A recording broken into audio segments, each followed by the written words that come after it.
Japanese Tales. Sacrifice.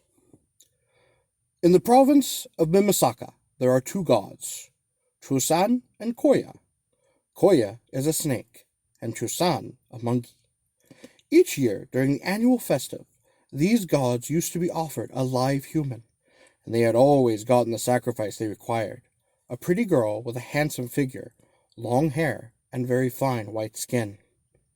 One year, the choice fell on the daughter of a certain household. Her parents were quite heartbroken. After all, the tie of parent to child springs from a karmic bond already long established in lives gone by, and even an ill-favored child will always be dear, let alone one as lovely in every way as this girl. The girl, for her part, knew that soon she would never see her mother and father again, and she spent her days and nights in tears. Then a hunter from the east passed through the village, a strange, fierce man. He was so immensely strong that his accustomed prey were wild boar, which he killed and ate at will, thinking nothing of it, though to ordinary people an angry boar is quite terrifying. The hunter happened to stop at the girl's house, and her father mentioned why the family was so sad. "What did she do in past lives," he groaned, "to have been born here for this?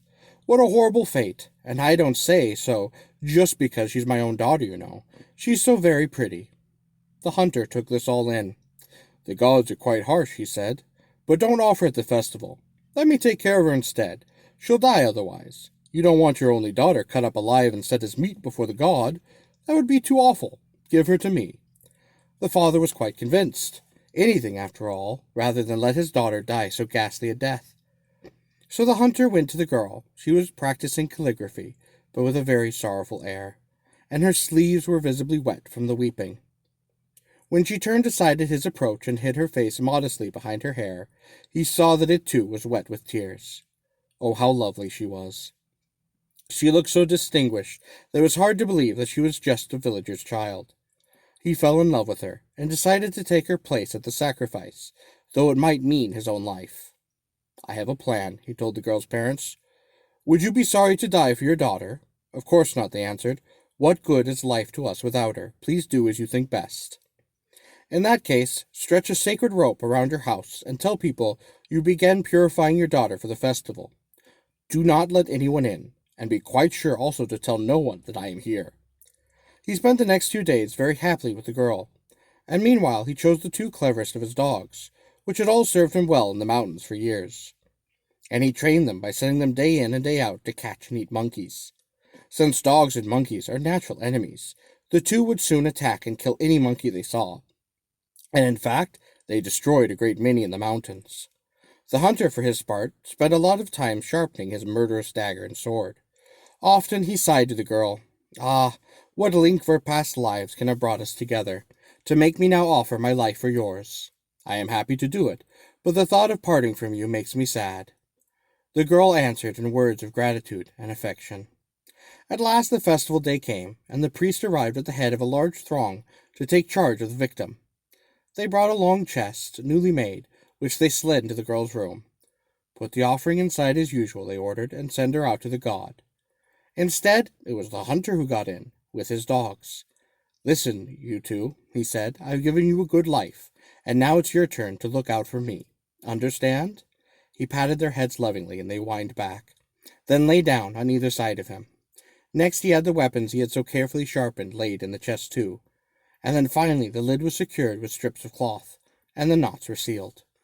With an expression of suitable grief on his face, the father slid the chest out again, and the priest took it. The procession set off with a great shaking of spears, bells, and branches of the sakaki tree, dear to the gods, and with a great clamor from those who went ceremoniously before it to clear the road. The girl listened to the commotion, and thought once more of the man who had taken her place in the chest. She wondered fearfully what her parents would do if anything went wrong, but they assured her that in the face of the god's harsh command, they themselves were quite prepared to die, and that they feared nothing at all.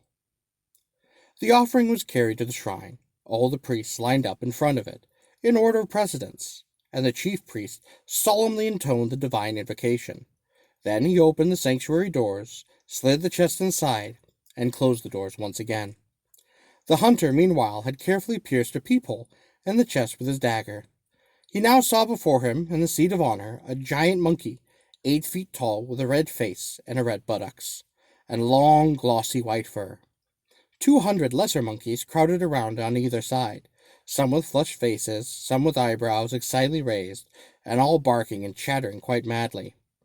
A huge carving board and a long knife lay before them, and around the board stood jars full of salt, vinegar, and wine. While the others all clustered around, the giant monkey approached the chest and undid the knots. "Get him!" the hunter shouted, and his dogs burst from the chest, set their teeth in the giant, and got him down, and dragged him along the floor. Out leaped the hunter right behind him, his blade glittering like ice. He hauled the giant onto the carving board, put the sword to his neck, and roared, "Scum, this is what you get for killing and eating people. You listen to me. I'm going to cut off your filthy head and feed you to my dogs." The giant monkey's red face got even redder. He blinked and great tears rolled from his eyes, while his lips drew back to expose gleaming teeth. Though he rubbed his hands together in abject entreaty, with a ghastly expression, the hunter gave him no quarter. "All these years you've been eating young women and leaving people childless," he bellowed. "Now your head's coming off for it. Just you try eating me." He struck a savage blow, but the giant monkey's head did not roll quite so easily. Meanwhile, the two dogs had chased the others into the trees, while they sat shrieking so frantic that the mountains rang and the earth seemed ready to split.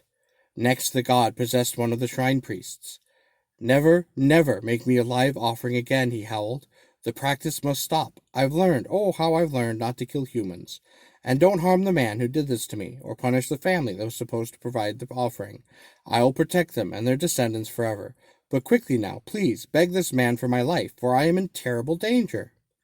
The priest and his followers rushed into the sanctuary, and pleaded with the hunter to desist. "We understand," they cried, "but please, please release the god. He's promised never to do it again." "Well, don't just let him go," the hunter retorted. "He's a murderer, and I'm going to teach him a thing or two about suffering." As he showed no sign of relenting, the monkey's head seemed as good as off. The chief priest made every promise he could think of, and the god swore that he would never ever do it again. At last the hunter finally gave in. All right, he said. "Just make sure you don't." The monkey then went free. When it was all over, the hunter returned to the girl's house, and lived on happily as her husband. Since he was actually of some noble stock, they made an excellent match. After that, it was boar or deer which were served as live offerings to the god. Never again a daughter.